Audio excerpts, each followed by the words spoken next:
भगवान भोलेनाथ माता पार्वती को यह राम कथा सुना रहे थे और शिव जी ने कहा कि देवी, जिस कथा को काकभूषुंडी जी ने गरुण जी को सुनाया था वही कथा मैं अब तुमको सुनाता हूं।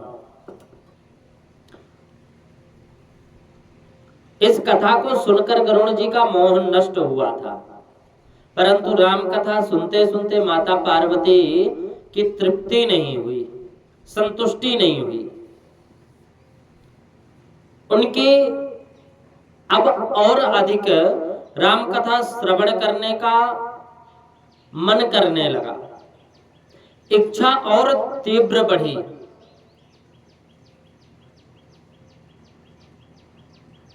माता पार्वती जी ने प्रश्न किया कि महाराज, काकभूषुंडी जी को यह राम कथा किसने सुनाई थी?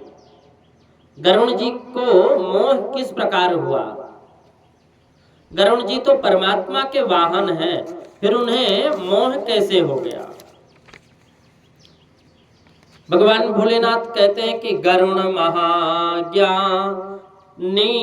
गुण राशि। माता जी का प्रश्न सुनकर भगवान भोलेनाथ को अति आनंद हुआ, खूब प्रसन्न हुए। माता जी ने कहा कि गरुण महाज्ञानी गुण राशि, हरि सेवक अति निकट निवासी। माता जी ने कहा कि ये तो गरुण जी महाज्ञानी थे और गुण के राशि हैं, गुणवान हैं, भगवान भोलेनाथ के अति निकट रहने वाले गरुण जी हैं। तो इनको मोह कैसे हुआ? तेहि कहीं हेतु काग सन जाई, सुनी कथा मुनि निकर बिहाई। कहाहुन कवन विधि भाषम बदा, दो हरि भगत काग उर्गादा। दोनों भक्त हैं भगवान के। माता जी का प्रश्न सुनकर भगवान भोलेनाथ को अति प्रसन्नता हुई मन में। भगवान भोलेनाथ ने कहा, माता से कहा कि काकभूषुंडी की कथा अब मैं आरंभ कर रहा हूं। काकभूषुंडी जी की महिमा का वर्णन कौन कर सकता है? हिमालय के पास नीलाचल नाम का एक पर्वत है। नीलाचल नाम का एक पर्वत है, वहां काकभूषुंडी जी विराजते हैं। उनका आश्रम इतना दिव्य था कि वहां कलयुग का प्रवेश नहीं था। नील पर्वत के 4 शिखर थे और प्रत्येक शिखर पर एक एक वृक्ष था। एक शिखर पर बट, दूसरे शिखर पर पीपल, तीसरे शिखर पर पापड़ और चौथे शिखर पर आम का वृक्ष था। 4 शिखर थे, चारों शिखर पर बड़, पीपल, आम, पापड़ इनका पेड़ था। तो पीपल के वृक्ष के तले पर नीचे बैठकर काकभूषुंडी जी 3 घंटे राम जी का ध्यान करते थे। उसके बाद आम के वृक्ष के नीचे बैठकर 3 घंटे श्री सीताराम जी की मानस सेवा करते थे। मानसी सेवा में विशेष ध्यान रखना चाहिए कि मन कोई लौकिक विचार ना करे। मन की धारणा निरंतर भगवान के श्री चरणों में रहनी चाहिए। भूषुंड जी, काकभूषुंड जी मानसी सेवा में ठाकुर जी का श्रृंगार करते हैं, माला अर्पण करते हैं, सहस्त्र नाम का पाठ करते हैं, तुलसी जी अर्पण करते हैं। प्रथम 3 घंटा ध्यान, तदुपरांत 3 घंटा मानसी सेवा, उसके बाद 3 घंटे पापड़ के वृक्ष के नीचे बैठकर भगवान श्री राम का जप करते थे और फिर 3 घंटे पश्चात वट वृक्ष के नीचे, बड़ के पेड़ के नीचे बैठकर राम कथा कहते थे। अनेक प्रकार के पक्षी कथा श्रवण करने को आते थे। काकभूषुंड जी संपूर्ण दिन भक्ति में लीन रहते थे। कथा, कीर्तन, ध्यान, जप और सेवा में ही रहते थे। माया का प्रवेश इनके आश्रम में नहीं था। भक्ति में आनंद ना आवे तो भक्ति छोड़नी नहीं चाहिए। भक्ति में आनंद ना आवे तो यह जीव भक्ति छोड़कर विषयानंद भोगने जाता है। भक्ति में जल्दी आनंद नहीं आता, परंतु एक बार यदि आनंद आ गया ना तो वह फिर स्थिर हो जाती है, स्थिर हो जाती है। विषयानंद जल्दी मिलता है परंतु उसका विनाश शीघ्र हो जाता है। और काकभूषुंड जी 4 वृक्षों की छाया में चारों युगों का धर्म आचरण करते हैं। कृते यद ध्यायतो विष्णु त्रेतायाम यज्जतो मुखैः द्वापरे पर्यर्चायाम कलौ तद हरि कीर्तनात्। कृते यद ध्यायतो विष्णु त्रेतायाम यजतो मखैः द्वापरे परिचर्यायाम कलौ तद हरि कीर्तनात्।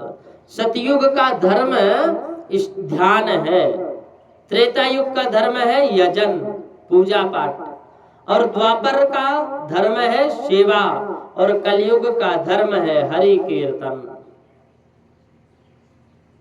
काकभूषुंड जी ध्यान करते, पूजा करते, सेवा करते, जप करते, यज्ञ करते, कथा करते, कीर्तन करते। यज्ञ में मंत्र शुद्धि, द्रव्य शुद्धि, देश शुद्धि, आसन शुद्धि और देह शुद्धि। प्रत्येक यज्ञ में कुछ ना कुछ भूल हो ही जाता है। उस कारण से प्रायश्चित करना पड़ता है। जप यज्ञ में प्रायश्चित नहीं होता। राम नाम का जप यह महान यज्ञ है। काकभूषुंड जी नीलाचल पर्वत पर विराजते थे। तो दक्ष प्रजापति के यज्ञ में श्री सती जी ने शरीर भस्म कर डाला था। उस समय भ्रमण करते करते भगवान शंकर हंस के स्वरूप में काकभूषुंड जी के आश्रम में गए थे और वहां राम कथा श्रवण की थी। गिरिजा कहूं सुसव इतिहासा मैं जेहि समय गयों खग पासा। मैं जिस समय खग के पास गया अब सो कथा सुनो जेहि हेतु गयों काग पहि खग कुल केतु। एक बार गरुड़ जी को मोह हो गया। यह प्रसंग पूर्व में आ चुका है। लंका युद्ध में इंद्रजीत ने श्री राम लक्ष्मण को नागपास में बांध लिया था ना। नारद जी के कहने से गरुड़ जी ने संग्राम भूमि में आकर श्री राम लक्ष्मण को नागपास से छुड़ाया था। उस समय गरुड़ जी को शंका हो गई कि राम जी कैसे परमात्मा हैं। ये यदि परमात्मा होते तो बंधन में कैसे आ जाते। सगुण साकार परमात्मा की लीला देखकर देवताओं को भी मोह हो जाता है।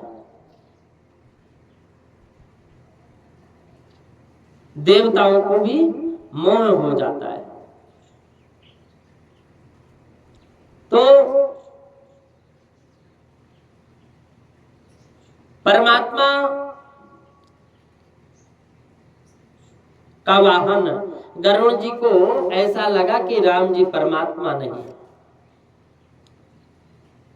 इनको तो मेरी आवश्यकता पड़ी।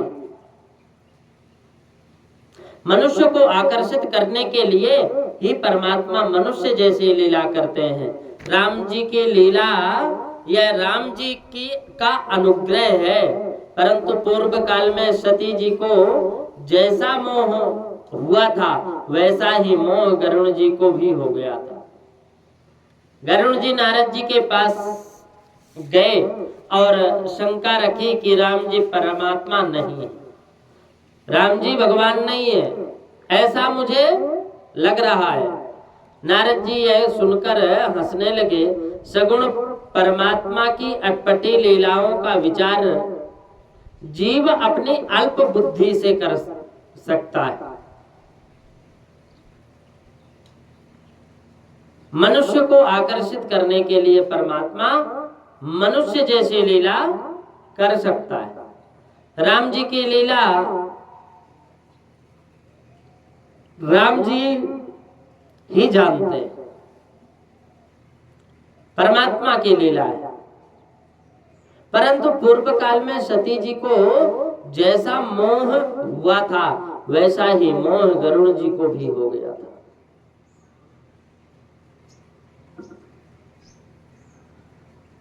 ऐसा मोह हुआ था।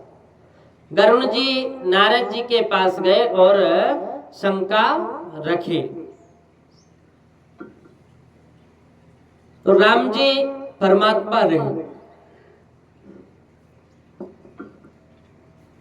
सगुण परमात्मा की अटपटी लीलाओं का विचार जीव अपनी बुद्धि, छोटी बुद्धि से, अल्प बुद्धि से करता है।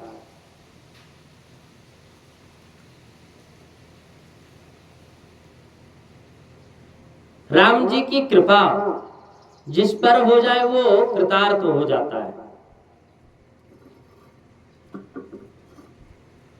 राम जी परमात्मा नहीं ऐसा प्रतीत होता है। तो नारद जी ने यह सुनकर हंसने लगे।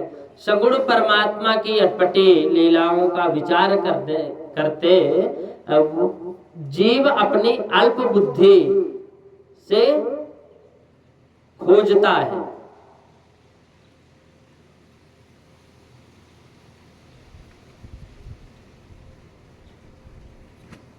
अपने बुद्धि दोष का आरोप वह परमात्मा पर करने लगता है। नारद जी ने गरुड़ जी से कहा कि तुम ब्रह्मा जी से पूछो। गरुड़ जी ब्रह्मा जी के पास गए और पूछा कि राम जी, इशारा किए तो ब्रह्मा जी हंसने लगे। ब्रह्मा जी ब्रह्म का स्वरूप, ब्रह्मा जी हंसने लगे।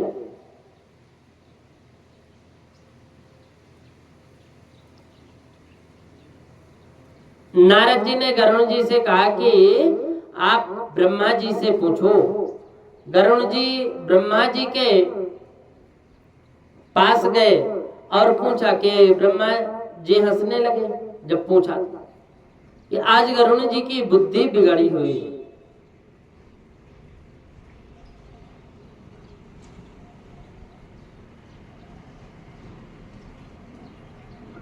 परमात्मा की दिव्य लीला है।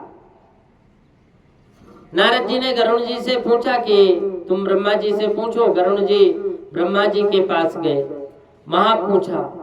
ब्रह्मा जी हंसने लगे कि आजकल एक नारद जी ने गरुड़ जी से पूछा कि तुम ब्रह्मा जी से पूछो कि गरुड़ जी ब्रह्मा जी से के पास जब गए तो पूछा कि ब्रह्मा जी हंसने लगे फिर कि आज गरुड़ जी की बुद्धि बिगड़ी हुई है।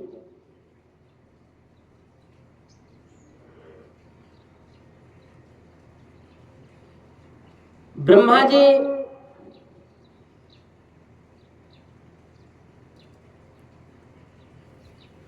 ने कहा कि राम जी का स्वरूप तो भगवान शंकर भली प्रकार से जानते, तुम शंकर के पास जाओ। फिर गरुड़ महाराज कैलाश पर गए, भगवान भोलेनाथ का दर्शन और ब्रह्मा जी ने राम जी के स्वरूप तो भगवान शंकर भली प्रकार से जानते थे। फिर गरुड़ महाराज कैलाश पर गए, जब भेजे कि तुम शंकर जी के पास जाओ, तो गरुड़ जी कैलाश पर पहुंचे। अब भगवान भोलेनाथ को प्रणाम करके अपनी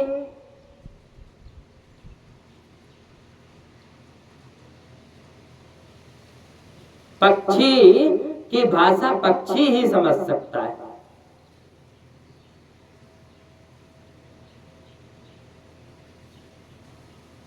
गरुड़ जी महाराज कैलाश पर पहुंचे, भगवान ने शिव को प्रणाम किए और अपनी शंका पूछी।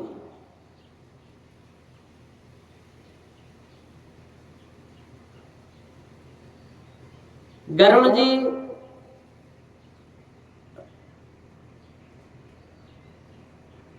भगवान भोलेनाथ की कृपा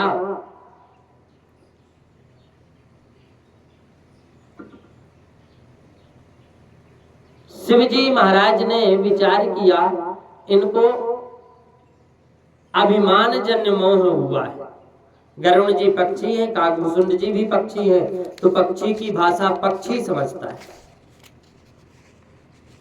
हुई है कीन कबहू अभिमाना, सुख होवे चाह कृपा निधाना।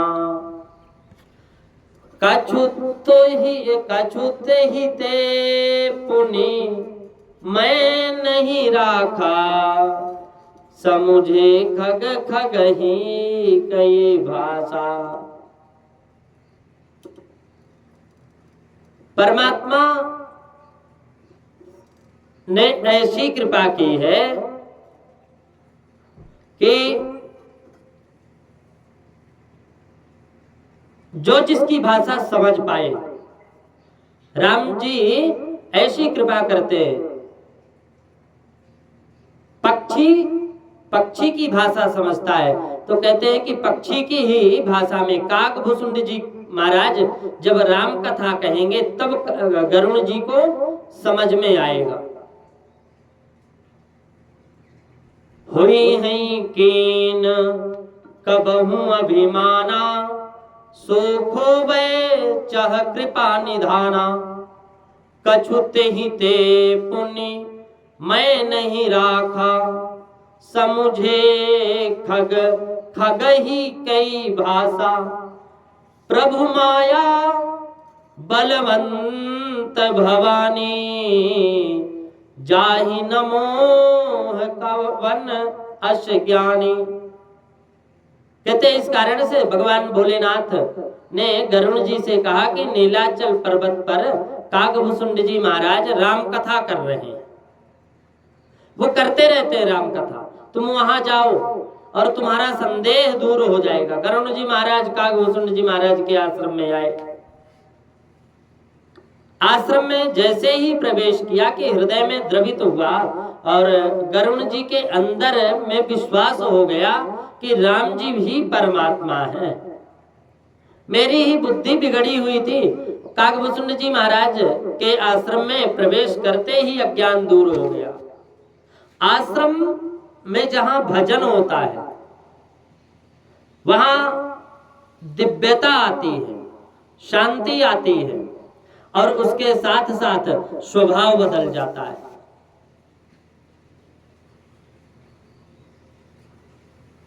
स्वभाव बदल जाता है। आश्रम ऐसा ही दिव्य था। गरुड़ जी को राम जी के प्रति जब प्रेम जग गया, गरुड़ जी के हृदय में विवेक उदित हो गया। अरे कई बार ऐसा होता है कि महात्मा के दर्शन मात्र से हमारे काम बन जाते हैं, और कई जगह ऐसा होता है कि कितने बार मत्था पटक लो, रगड़ लो, लेकिन काम और बिगड़ता चला जा रहा है। कारण कि जिसके पास भजन होगा, जिसके पास भजन होगा वहां हमारा कल्याण होगा, हमें वहां शांति मिलेगी। तो गरुड़ जी के हृदय में विवेक उदित हो गया। बोले अरे राम जी के नाम का जप करता है, ये उसके हृदय में अज्ञान का नाश हो जाता है। जो राम के नाम का जप करता है, और कलयुग में यही है, कलयुग केवल नाम आधारा, सुमिर सुमिर नर उतर ही पारा। कलयुग में तो सिर्फ राम नाम का जप आपको इतनी ऊंचाई में ले जा सकता है, कभी यकीन नहीं कर सकते, कभी सोच भी नहीं सकते। संतों के पास सबसे बड़ा धन है तो यही है, श्री राम जय राम जय जय राम, श्री राम जय राम जय जय राम। कोई श्री सीताराम सीताराम का जप करता है, कोई श्री राम जय जय राम का जाप करता है। जो राम का जाप करता है कल्याण उसका होता है, और वो दूसरों का भी कल्याण करने में सामर्थ्य हो जाता है। राम जी से अधिक राम के नाम में शक्ति है। गरुड़ जी ने हाथ जोड़कर कहा कि तुम्हारे आश्रम में प्रवेश करते ही मेरा मोह दूर हो गया, राम जी में प्रेम जग गया। अब मुझे अब कुछ पूछना नहीं है, अब कोई प्रश्न बाकी नहीं है, अब राम कथा श्रवण करनी है। ऐसा कथा कहो कि राम के श्री चरणों में प्रेम बढ़े। कथा मनोरंजन के लिए नहीं है, कथा हंसने के लिए नहीं है। जो मनुष्य बहुत हंसता है उसका मन बिगड़ता है, जो बहुत हंसता है उसकी रोने की तैयारी हो रही है, समझो। हास्य रस को तुच्छ माना गया है। संसार के विषयों में अरुचि आए और प्रभु में प्रेम जागे तो कथा सुनना सार्थक है। संसार में कितना ही पड़े रहोगे, लेकिन संसार का एक भी व्यक्ति तुम्हारा साथ नहीं देगा, एक भी। कहते हैं कि साथी है मित्र गंग के जल बिंदु पान तक, अर्धांगनी चलेगी केवल मकान तक। परिवार के सब लोग चलेंगे स्मशान तक, बेटा बेहक निभाएगा तो अग्निदान तक। इससे तो आगे भजन ही है साथी, और हरि के भजन बिन अधूरा रहेगा, हरि के भजन बिन अधूरा रहेगा। साथी है मित्र गंग के जल बिंदु पान तक। जब तक जल पान कराते रहोगे, चाय नाश्ता कराते रहोगे, भोजन कराते रहोगे, उसको पैसा देते रहोगे, तब तक वो मित्र बना रहेगा। दुनिया है, स्वार्थी है। और साथी है मित्र गंग के जल बिंदु पान तक। मित्रता उतनी ही है जब तक चाय नाश्ता है। एक दिन 29 दिन अगर चाय नाश्ता दे दिए, एक दिन चाय नाश्ता नहीं दिए, तो वो समझो कि वो तुम्हारा 29 दिन का चाय नाश्ता का वो सब कुछ बिगाड़ देगा। यही कहेगा कि ये कोई काम का नहीं, ये स्वार्थी है।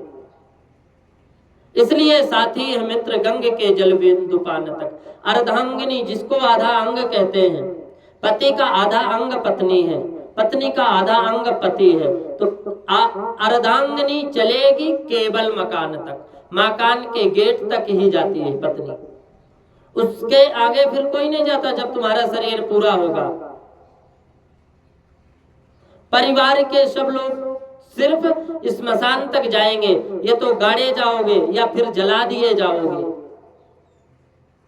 इससे आगे कुछ नहीं, फिर राख हो जाओगे। चाहे ये शरीर को हम महात्मा कहें, चाहे कोई नेता कहें, चाहे कुछ भी कहें, ये शरीर या तो जला दिए जाओगे तो राख बन जाएगा, या गाड़ दिए तो मिट्टी बन जाएगी, मिट्टी में मिल जाओगे, कीड़े बन जाएंगे, मकोड़े बन जाएंगे। जिसको तुम बेटा मानते हो, ये बेटा है, ये भला करेगा, लेकिन वो सिर्फ खोपड़ी फोड़ने की जब कपाल क्रिया आती है, बस उतने तक ही, उससे आगे नहीं जाएगा। तो जाने वाला क्या है? कहते हैं कि जाएगा तो सिर्फ तुम्हारे कर्म का फल, जो तुम कर्म करते हो उसी का फल, उसी का परिणाम तुम्हारे साथ जाएगा। हाथ बंद करके अगर आया है व्यक्ति, बालक का जन्म होता है तो मुट्ठी बांध करके आता है, लेकिन जब जाता है तो हाथ मुट्ठी को खोल करके जाता है। और मुट्ठी खोलने का मतलब यही है कि संसार वाले देखे कि इसके पास कितना पैसा है। पैसा होने के बाद भी जाता है तो शरीर भी यहीं छोड़ करके जाता है, कुछ भी लेकर के नहीं जाता। हाँ, एक चीज लेकर के जाता और वो है अपने कर्मों का फल। जन्म जन्मांतर के पुण्य जब एकत्रित हुए तो हमें परमात्मा के भजन करने का, परमात्मा के दर्शन करने का, संतों के दर्शन करने का हमें सौभाग्य प्राप्त होता है। लेकिन जब हमारे पूर्व जन्म के संचित कर्म, शुभ कर्म जब समाप्त हो जाते हैं तो हमें फिर कितना हम कोशिश कर लें, संत दर्शन नहीं कर पाते, हम भगवान के दर्शन नहीं कर पाते, हम गौ माता के दर्शन नहीं कर पाते। तो जो मनुष्य बहुत हंसता है उसका मन बिगड़ता है। जो बहुत हंसता है उसके रोने की, समझ लो कि रोने की तैयारी चल रही है। हास्य रस को तुच्छ माना गया है। संसार के विषयों में अरुचि आए और भगवान के प्रेम, भगवान के चरणों में प्रेम जगे तो समझ लेना कि तुम्हारा कथा सुनना सार्थक है। जी, कथा सुनने के उपरांत तुमको परमात्मा के चरणों में जाने की इच्छा हो, पाप छोड़ने की इच्छा हो, स्वभाव सुधरे तो मानना कि तुमने कथा सुनी है। कथा सुनने के पश्चात नया जन्म होता है। गरुड़ जी ने कहा कि मुझे रामायण की कथा सुननी है। काकभूषुंड जी ने राम कथा श्रवण कराई। तुलसीदास जी महाराज समाप्ति में, तुलसीदास जी महाराज ने समाप्ति में फिर से संक्षेप में समस्त राम कथा श्रवण कराई। एक ही सिद्धांत को बुद्धि में बैठाने के लिए बारंबार कहना पड़ता है। भक्ति में पुनरुक्ति आवश्यक है। राम अवतार का कारण क्या है? श्री सीताराम जी महाराज की जय। जय विजय को श्राप, स्वयंभू मनु और रानी शतरूपा को वरदान, नारद जी द्वारा दिया गया श्राप, ये समस्त साधारण कारण है परमात्मा के अवतार का। और भगवान के अवतार का कारण परमात्मा की ही इच्छा है। परमात्मा स्वेच्छा से प्रकट होते हैं। भगवान की इच्छा होती है कि मुझे प्रकट होना है तो वो प्रकट हो जाते हैं। महाराज दशरथ ने पुत्र कामेष्टिक यज्ञ किए, प्रसादी पायस रानियों को बांट दी। उनसे 4 बालक हुए। बालक बड़े होने लगे। वशिष्ठ जी के यहाँ विद्या अध्ययन किए। राम जी में वैराग्य जागा। वशिष्ठ जी ने उपदेश किया कि नया प्रारब्ध उत्पन्न ना हो, इसके लिए सावधान रहने का ज्ञान दिया। तो मोक्ष मंदिर के 4 द्वार बतलाए गए। उसके उपरांत भगवान श्री राम लक्ष्मण ने श्री विश्वामित्र जी के यज्ञ का रक्षण किए। जनकपुरी में राम जी ने धनुष भंग किए और श्री सीता माता के साथ भगवान श्री राम जी का विवाह हुआ। श्री सीता माता के अयोध्या श्री सीताराम जी दोनों एक साथ में अवध में पधारे। भगवान कुछ समय के बाद महाराज दशरथ ने भगवान राम जी के राज्याभिषेक करने की तैयारी की। तो मंथरा के कुसंग से कैकेयी के बुद्धि बिगड़ी और जीवन में हल्के मनुष्य का संग करना नहीं चाहिए कभी भी। जीवन में कभी हल्के मनुष्य का, छोटे मनुष्यों का, छोटे बुद्धि वाले मनुष्यों का विचार कभी भी संग नहीं करना चाहिए, जिसको पाप का भय नहीं है। हल्का वह है जो शरीर और इंद्रियों के सुख में ही फंसा हुआ है, जिसको पाप का भय नहीं है, जिसको परमात्मा के साथ प्रेम नहीं करता, जो परमात्मा से जो प्रेम नहीं करता वो छोटा है। कैकेयी ने 2 वरदान मांगे थे, भरत को राज्याभिषेक और भगवान राम को वनवास। ननिहाल, भरत जी को ननिहाल से बुलाया गया।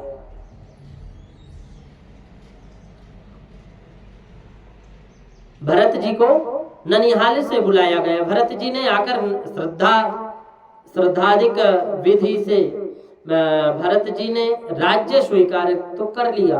राजा पुण्यशाली हो, जितेंद्रिय हो तो ही प्रजा सुखी रहती। भरत जी के प्रेम का वर्णन कौन कर सकता है? चित्रकूट के पत्थर भी भरत जी के प्रेम को देखकर पिघल गए। राम जी का और भरत जी का मिलन हुआ। राम जी ने पादुकाएं दी, भरत जी को राज्य करने की आज्ञा भगवान राम जी ने दिया। भरत जी ने पादुकाएं अयोध्या की गद्दी पर पधराई और आज्ञा अनुसार 14 वर्ष तक भरत जी ने राज्यभार संभाला, वहन किया, चलाया। और भरत जी की भक्ति अलौकिक। भरत जी संसार का सुख जिसको नीरस लगता है वह भक्ति कर सकता है। श्री राम नाम सुंदर है, राम जी का स्वरूप मंगलमय है। श्री राम लक्ष्मण जानकी अनेक ऋषियों को कृतार्थ करते हुए पंचवटी में लक्ष्मण जी को राम गीता का उपदेश दिए। छाया सीता को रावण लेकर के गया। रावण का जटायु के साथ युद्ध हुआ। राम जी ने जटायु का अग्नि संस्कार किए और उनका श्राद्ध भी किए, शबरी का उद्धार किए। हनुमान जी ने सुग्रीव के साथ मित्रता सिद्ध करवाई। उसके बाद हनुमान जी ने लंका दहन किए। राम जी ने वानर सेना सहित प्रयाण किए। समुद्र पर सेतु बंधन किया गया। लंका युद्ध में रावण का विनाश हुआ।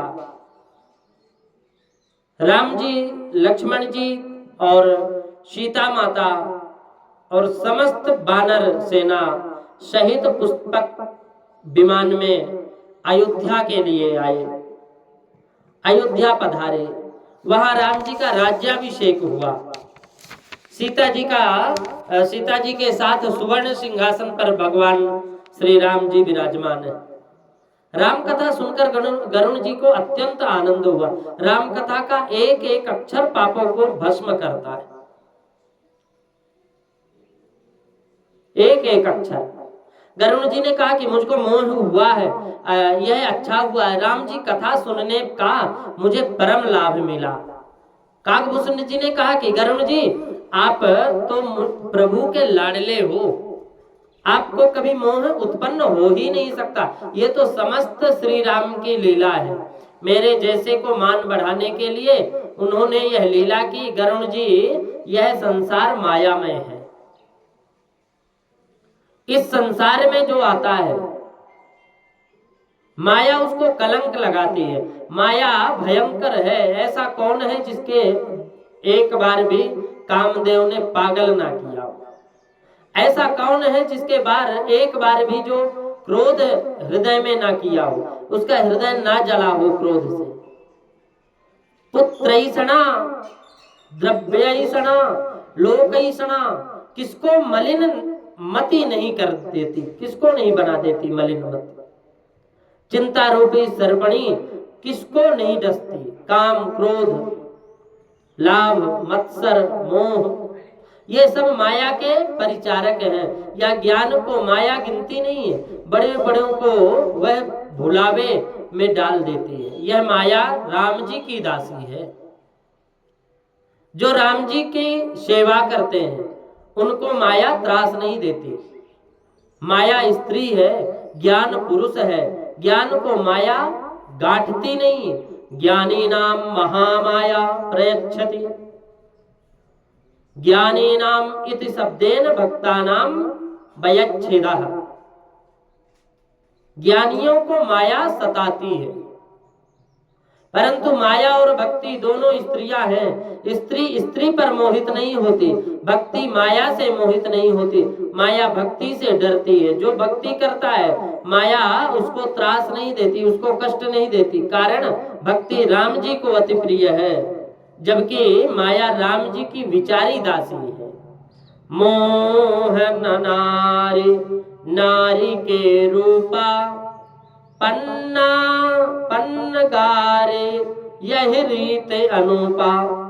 माया भगति सुनहु तुम दो, नारी वर्ग जानई सबको। पुनि रघुवीर ही भगति पियारे, माया खलु नर्तक विचारी।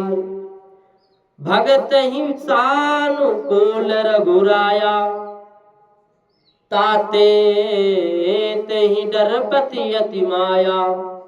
ये माया भक्त को कष्ट देती नहीं है, ज्ञानी को सताती है, भक्त को कभी कष्ट नहीं देती।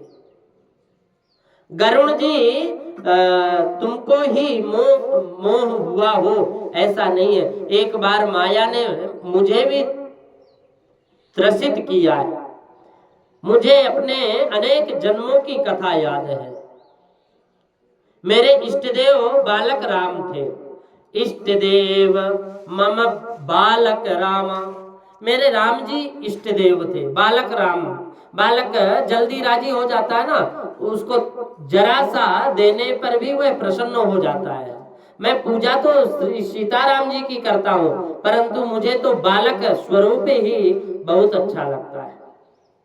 इनकी बाल लीला मुझे बहुत सुहाती है, अच्छी लगती है। रामलला छम छम छम छम करते नाचते हैं ना। 4 वर्ष का सुंदर स्वरूप, माँ ने पीला झगला पहना दिया।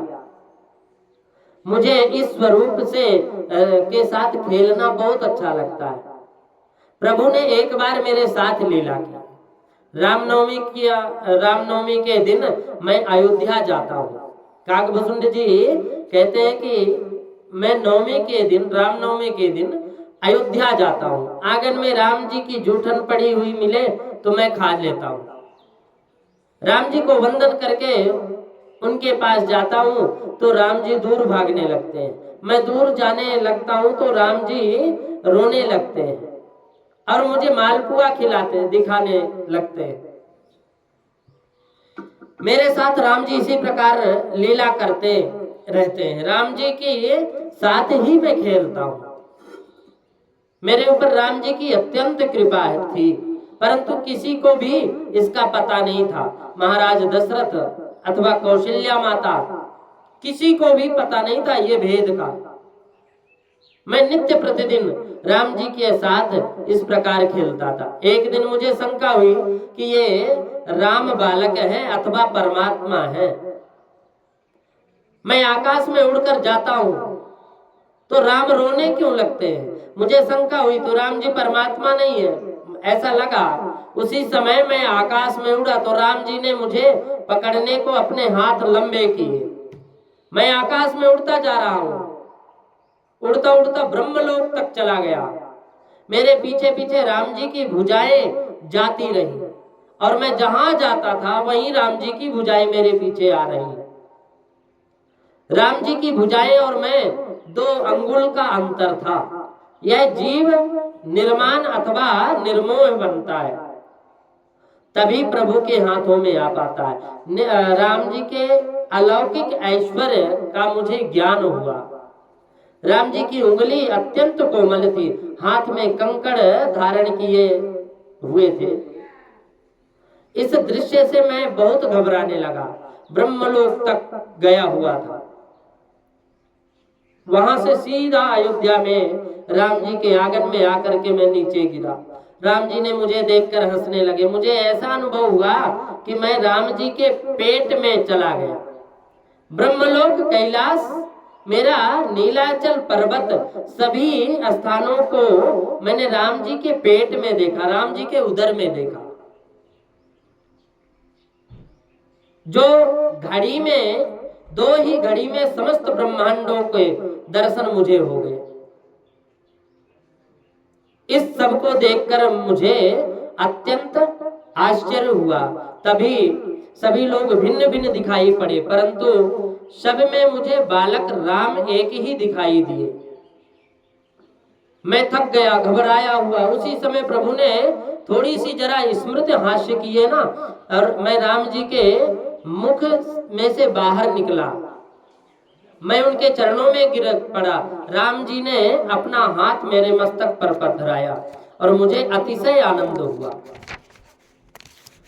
आनंद का वर्णन उस समय की शक्ति सरस्वती के किसी शब्दों में नहीं है। प्रभु ने काकभूषुंड जी को भगवान ने कहा कि तुम मुझे बहुत प्रिय हो, तुम्हारी इच्छा हो वह मांग लो। ज्ञान विवेक विरति विज्ञाना, मुनि दुर्बल दुर्लभ गुण जे जग नाना। श्री सीताराम जी महाराज की जय। सद्गुरु